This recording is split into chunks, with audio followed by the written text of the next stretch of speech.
So, PolyMaker sent me a whole bunch of CosPLA, which is their special PLA that's formulated to make it easier to sand and to paint and prime. And yeah, they sent me about 10 or 11 rolls of it for free. And I have a really big project that I want to work on, but for now, to kind of figure out how it works, I would like to do some smaller projects. And I think one of the things that would look really cool on my weapon wall is all the knives from CSGO. Now, I've only ever really had like one knife that I got from a box, and I've never pulled another one since.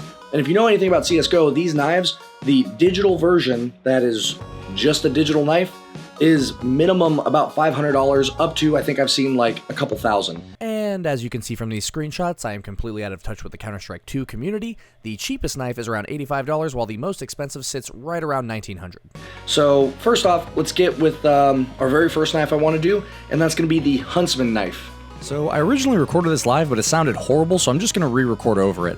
So here I'm kind of showing you where I got my file. I got it over on Printables, and Riley Price is the guy who made it. And now here we're in our slicer, and I'm showing you that it comes in multiple parts. It's a blade with 2 handles and a peg.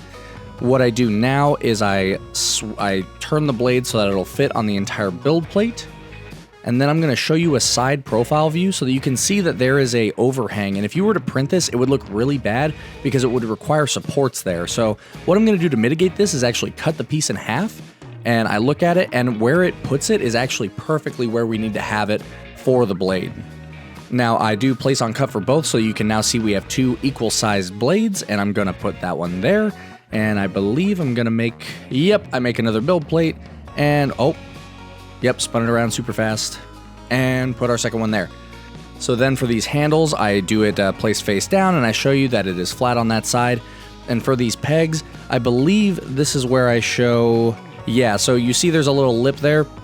What it does is it makes it perfectly flush on those handles, and so I'm actually going to cut it in half, and then it'll be perfectly equal on both sides, and then I will just double the amount of pegs with the lip, because I don't want a side that's just open. So now I've got the 1, and I'm going to make 7 more, because there's 4 holes, so I need 8 of them, and then I'm just going to glue them together on the inside. Okay, and now we're going to go over the settings. So I set it to extra fine, which it didn't show on the drop-down, so that's kind of weird. But then under quality, I also go to the seam position, and I will change it to nearest. If you do aligned, it's going to leave a line on the back or sometimes the front of your print, and it doesn't look very good. So nearest, it'll usually choose a good place, and you won't really see the Z-seam nearly as much. Extra fine here, I do it because I don't want to do a whole lot of sanding. And if you did like 0.12 is still fine, but 0.08 did not add much time to it, so I went ahead with that one. And now I'm actually talking about the flow rate calibration of the CosPLA. In order to do that, you just click into the calibration tab, and there's actually an auto calibrate feature that'll then check it for you. So the next part, we're going to go into strength, and I always set my wall loops to 3, and I do this across all of my 3D prints because I don't want there to, especially if I'm sanding, I don't want to show any infill.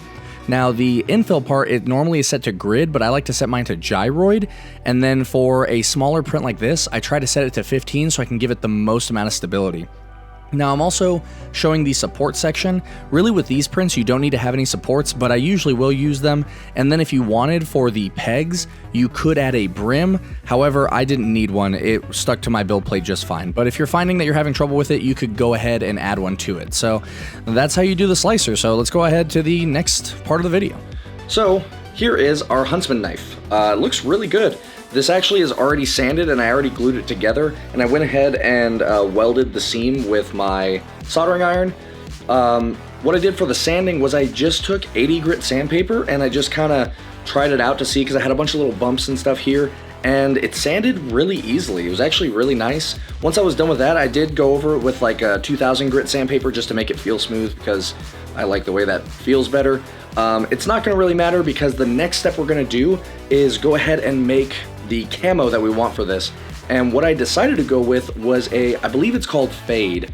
And I wasn't sure. I really wanted to like do some kind of electroplating with this, but the company I reached out to said they couldn't do it for 3D prints. So yeah, I decided to go with the Fade because I just picked up a Cricut, and I found a vinyl that I think will look really good on this and kind of give it that fade look.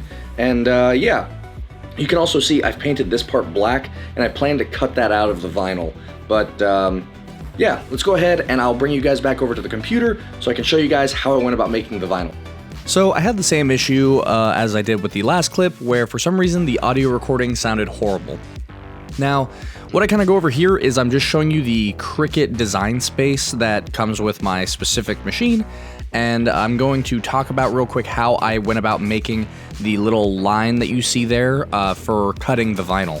So I found this video called, it's 3.3 Blender Tutorial 3D Model to SVG Image, Vector Graphics by Olaf 3D Tutorials. I will make sure to link that down in the description, but this showed me that as long as I had a top-facing and a bottom-facing angle of my 3D model in Blender, I could go ahead and convert that into an SVG file. Then I just found a free SVG to JPEG converter, and I was able to pull it into the Cricut space here.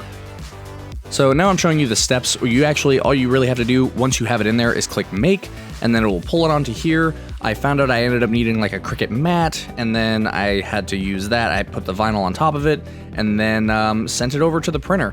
Now, I also wanted to say that if you were looking for this, you could just find it by searching my name, or if you just search Huntsman Knife, you should be able to find that specific vinyl cut. So this is the vinyl I ended up going with for the fade look, and it's called holographic permanent vinyl, and this one's by Make Market. I just picked this up over at Michael's, and yeah, this is what I came up with. Now, I don't know if you can actually see the cuts. You can see where I weeded out the little holes, but yeah, I cut that Huntsman knife that we saw on the Cricut design space. So I've already put transfer paper over this, and now I'm gonna try to go ahead and put this onto our knife, and we'll see what we get. So let's go ahead and try. So there was no talking during this part because I was so nervous, and I actually sped it up for you guys because it took me quite a while, but here I am just kind of putting this transfer tape on, and then I had to actually really slowly go over and make sure that I pressed everything down using that little scraper. You can use a credit card, but I used a scraper, and then I had to be ultra slow about pulling off that transfer tape because, especially on those little tiny pegs, it wanted to tear the vinyl, so just make sure that you're careful when you're doing that, but let's go ahead and move on. So, as you just saw, we put the holographic vinyl on. Now, there's one thing that is still missing, and that is I have to cut this line out. I painted it black underneath, and I'll just use an X-Acto knife for that. But the other issue is that when you are cutting something on a 2D plane, it does not account for the contours of the 3D object. I'm sure there's a way that you can do that. I don't know how to do it, but yeah, it did not account for it. So for instance, you can see right here, there's some bubbling, and I'm just gonna take a X-Acto knife and cut a little slit in it so that this part can lay flat and this part can lay flat, and it'll be fine. So yeah, I'm gonna go ahead, use the X-Acto knife to kind of trace around this to get all the excess off, because you can see there's some excess on the lip there. Maybe you can't see it, but I can see it. So yeah, we'll come back to it after that's done. All right, so the vinyl is on, and I actually trimmed it up so you can now see the little black line through it, and it looks really good. I'm actually pretty happy with this. I think I'm gonna try to cut a strip of vinyl in order to kind of get this, because this is also supposed to be that same fade look, but that'll be for a later time. So what we're gonna do next is actually work on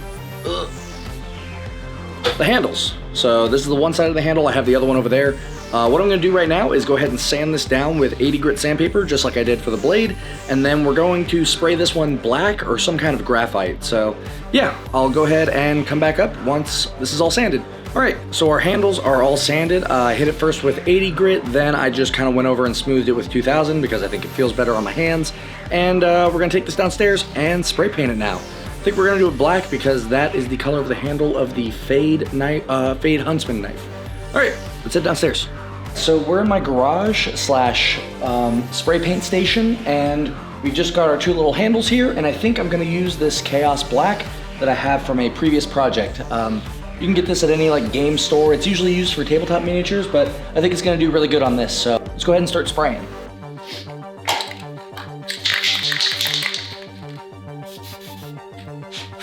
Something I didn't think to cover was how I'm using my spray paint can, and I like to do short left and right passes, sort of like how I do with an airbrush. I do this because I like to put down light layers and slowly build on them, because if you start putting in too much paint, you're going to eventually cover up the details of more intricate prints. Now with this handle, it's not as big of a deal, so I will go in and I did a bit of a heavier layer. I usually like to do at least 2 coats in order to get full coverage, but really this only required 1 coat. I had to go in a second time only because I didn't want to have to touch wet paint and I had to make sure I got all sides of the handle. So we're coming up on the end of this video, and I did test something really quick that I was going to show you guys, and I wanted to clear coat this whole thing because I was having some trouble with the vinyl sticking. Now I used a holographic vinyl, and I wanted to make sure that my clear coat was going to be okay, so I sprayed this half with a satin clear coat and this half with a 1K clear coat. And I'm not sure if you can see it, if it doesn't show well, but this side is super dulled and this side is still super shiny. So I'm really glad I tested it. I'm gonna use my 1K clear coat that I got over at AutoZone. And I also did these little pins.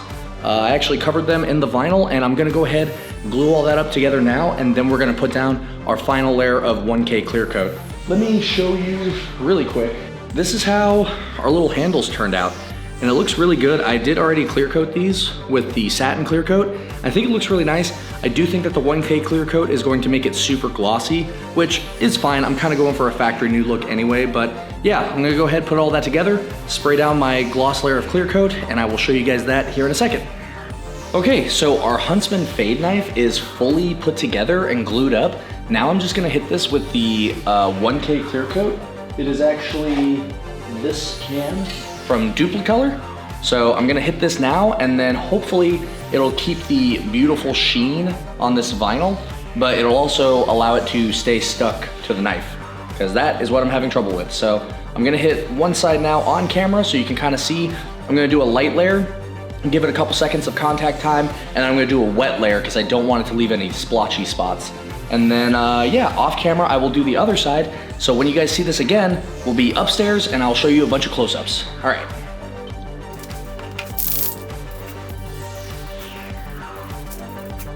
Okay, and now we're gonna go in with our wet layer.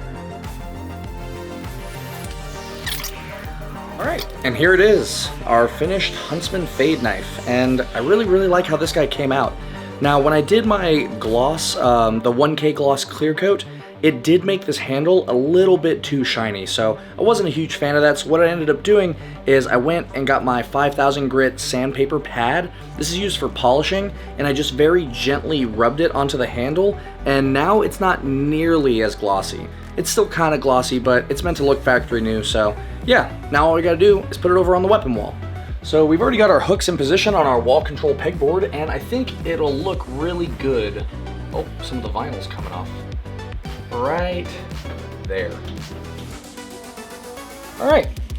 If you guys like 3D printing content, make sure to subscribe and like this video, and just kind of let me know in the comments what you all want to see printed next. That felt like kind of a weird outro, so I just wanted to say once again, thank you guys so much for watching this video. I put a lot of work into it, and it makes me really happy to know that people are out here and want to see the content that I'm creating. Here's a close-up of this knife. It looks really clean, and I hope that you were able to learn something from this. And if you have any questions, please feel free to ask me down in the comments. I try to answer any and all comments that I receive. I'll see you guys later.